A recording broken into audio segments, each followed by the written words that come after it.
Hi, in this tutorial I'm going to show you how to generate tone in Audacity. So if you would like to add this effect to your track, you need to click somewhere where you want to add this effect. For example, I click somewhere here to generate tab. Here I need to open tone settings, and now you need to modify waveform, frequency and amplitude. You can set here square, sawtooth, square, no alias, triangle, but I recommend you to set here default settings.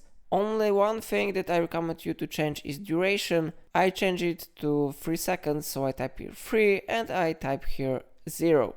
So now we have it set to 3 seconds and we can check how it works if we will click on preview button. So I click here.